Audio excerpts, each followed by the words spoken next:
বিক্রমনগরে শেষ প্রান্তে একটা ভাঙাচোরা কুটিরে থাকতো 3 ভাই, আদিনাথ, শিবনাথ আর প্রিয়নাথ।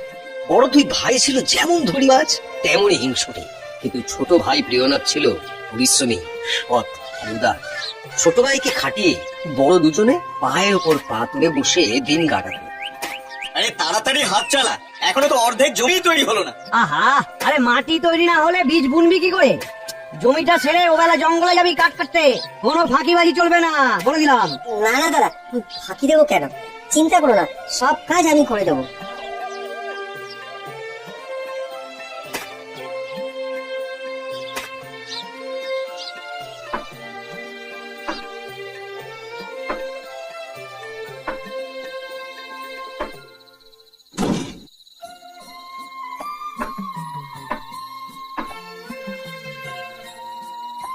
সকালে মাঠে হাড় ভাঙা খাটুনির পর এখন আমার জঙ্গলে কাঠ কাটা, না শরীর যেন আর চলছে না। কিন্তু দাদাদের কথা তো আর অমান্য করা যায় না। যাই, এবার এগুলো গুছিয়ে নিয়ে বাড়ি ফিরে যাই।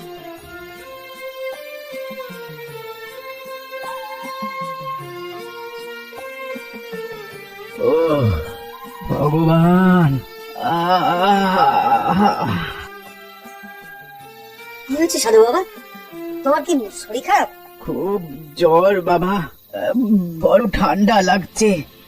যদি একটু কাঠ জ্বালিয়ে আগুনে সেঁক নিতে পারতাম। তুমি কিচ্ছু দেবো না, আমি এক্ষুনি তোমার আগুনের ব্যবস্থা করে দিচ্ছি।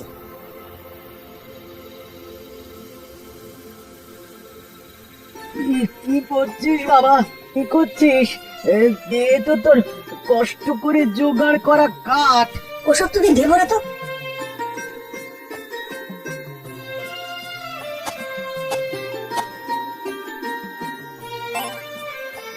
তবে শুধু আগুন জ্বেলে তো তোমার রোগ সারবে না বাবা, কিছু ওষুধপত্র তো লাগবে। কিন্তু এই জঙ্গলের মধ্যে। এই জঙ্গল জাদুর জঙ্গল রে বেটা, এখানে সব রকম রোগের ওষুধ পাওয়া যায়। তাহলে বলো না বাবা, কি করে তোমার অসুখ সারবে? না, তুই আমায় সারিয়েই ছাড়বি দেখছি। শোন শোন, ওই নদীর ওপারে একটা লাল ফলের গাছ আছে। যদি ওই ফল আনতে পারিস তবে আমি এক্ষুনি সুস্থ হয়ে যাব। আমি এক্ষুনি যাচ্ছি। কিন্তু এই ঠান্ডায় তুই নদী পেরোবি কি করে রে? নদীর জলও যে খুব ঠান্ডা। ও তুমি চিন্তা করো না বাবা, আমি যাবো আর আসবো।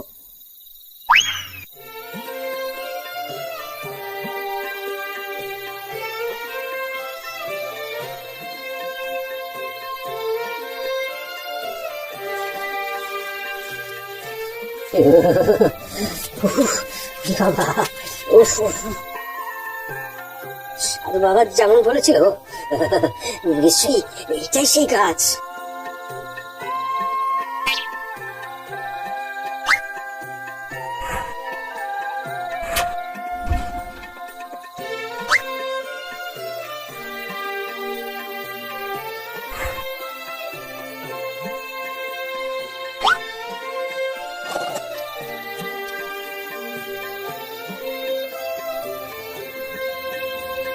বাহ, তুমি তো একেবারে সুস্থ হয়ে গেলে। তাহলে আমি এখন যাই বাবা। আয়, ভগবান তোর কল্যাণ করুক। কত ভাগা, সেই দুপুর থেকে এখনো অবধি তাহলে কি করলি? কি করলে তুই? আমি তো ওই কাঠ কেটে নিয়ে আসছিলাম দাদা, কিন্তু হঠাৎ।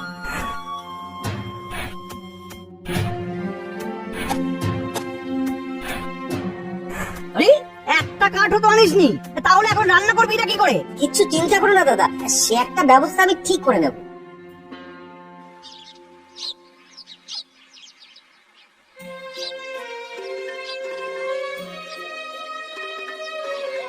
কি বুঝছেন রাজবৈদ্য? রাজকুমারী কি তবে? এখনো রাজকুমারীর দেহে প্রাণ আছে মহারাজ, তবে প্রাণের লক্ষণ তেমন প্রকট নয়। আমার পক্ষে যতটা যা করার সবই তো করলাম, এখন সবই ঈশ্বরের হাতে মহারাজ। এ কি কঠিন পরীক্ষায় ফেললে আমাকে ভগবান! এই বিশাল ধন সম্পত্তি, রাজ ঐশ্বর্য, কোনো কিছুর বিনিময়ে কি নিজের মেয়েকে আমি বাঁচাতে পারবো না? না না না, ভেঙে পড়লে তো চলবে না। একটা একটা শেষ চেষ্টা আমাকে করতেই হবে, করতেই হবে।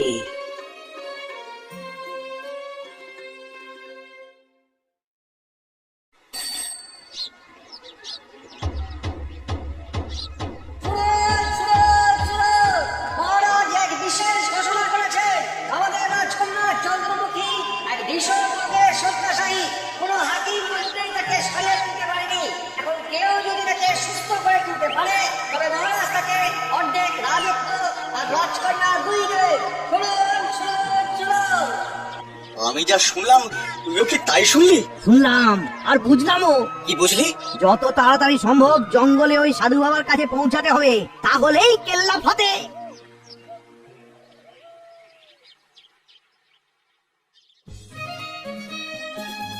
মহারাজ, আমি আপনাকে কথা দিচ্ছি, আমি রাজকন্যাকে সুস্থ করে তুলবই। বেশ, তুমি যদি পারো আমি তাহলে তোমাকে আমার অর্ধেক রাজত্ব দেব, আর আর রাজকন্যার সাথে তোমার বিবাহ দেব। আপনি বিবাহের প্রস্তুতি শুরু করুন মহারাজ, আমি যাবো আর আসবো। বাহ বাহ বাহ বাহ বাহ, বড় বলে সুযোগটা তারা ভালোই নিয়ে নিল।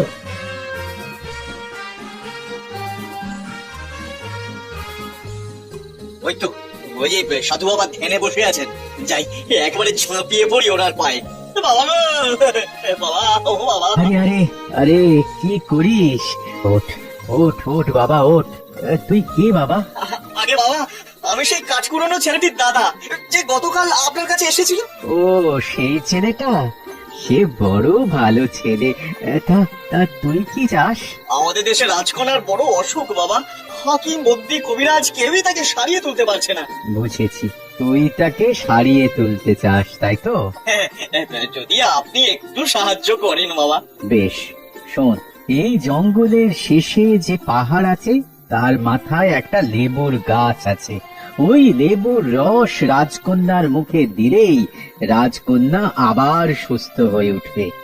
ঠিক আছে বাবা, ঠিক আছে, তবে তো আমি এই যাবো আর এই নিয়ে আসবো।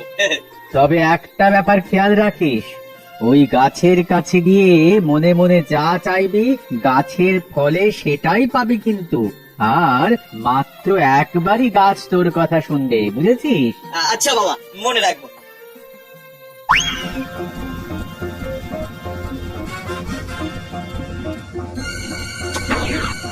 বাবারে, বাবা, এবড়ো খেবড়ো পাথুরে রাস্তা, না আর দমেও খুলছে না। বাবা, এদিকে এদিকে সকাল থেকে পেটেও কিছু পড়েনি।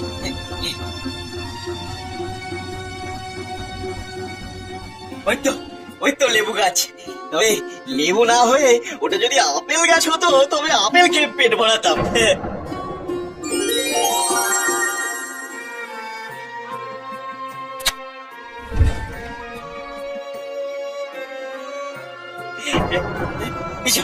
এই যা, খিদের চোটে খাবার চেয়ে ফেলেছি, এবারে এবারে লেবু পাবো কি করে?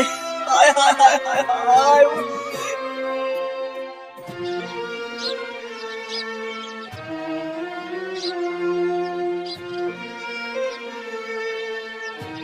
মহারাজ, আপনি আমাকে একটিবার সুযোগ দিন, আমি রাজকন্যাকে সুস্থ করে তুলবো।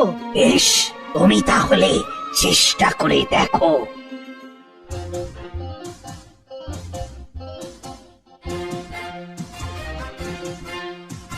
রাজকন্যার জন্য ওষুধ চাই, তাই তো? হ্যাঁ বাবা। বেশ, এই পথের শেষে যে পাহাড় আছে তার মাথায় আছে ওই লেবুর গাছ। যদি পেরে আনতে পারিস তবে রাজত্ব আর রাজকন্যা দুই পাবি। তবে সাবধান, ওই গাছের সামনে গিয়ে মনে মনে যা চাইবি গাছের ফলে সেটাই পাবি কিন্তু, কেমন? হ্যাঁ বাবা।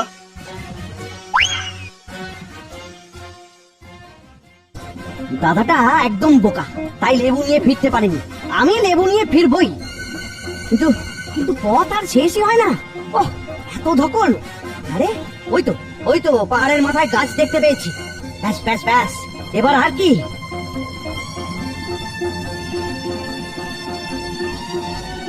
ওহ, এটা এটা লেবু গাছ না হয়ে যদি একটা বট গাছ হতো তবে তবে ওর ছায়া একটু ঘুমিয়ে নিতাম। ওহ, আরে এ কি হচ্ছে? লেবু গাছটা তো বট গাছ হয়ে গেল, এখন কি করবো? এদিকে এদিকে আমার যে খুব ঘুম পাচ্ছে। ও ও চোখ যেন বুঝে আসছে। আরে আমিও পারলাম না। আমিও পারলাম না।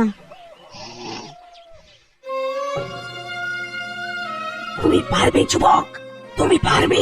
আপনি আমাকে আশীর্বাদ করুন মহারাজ।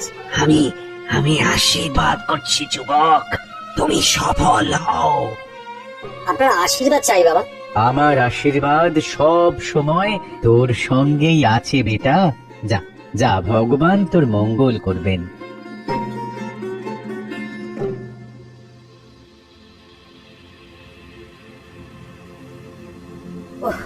কি কঠিন এই পথ, তবে পরিশ্রম করার অভ্যাস আছে বলে এখনো শরীরটা তেমন ভেঙে পড়েনি। খিদের তেষ্টা পাচ্ছে বটে, তবে সেসব আমাকে জয় করতে হবে।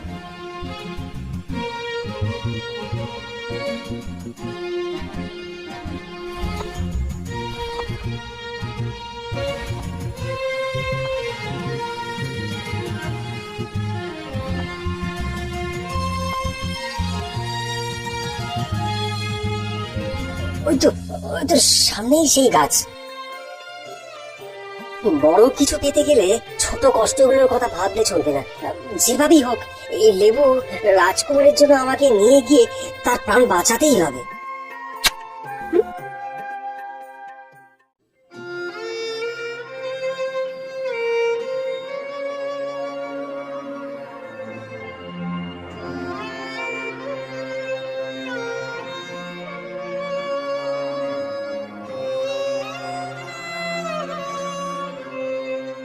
ধন্য ধন্য তুমি যুবক, ধন্য।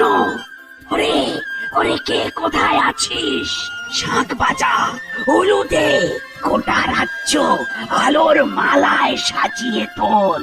রাজকন্যা আমার সুস্থ হয়ে গেছে, সুস্থ হয়ে গেছে।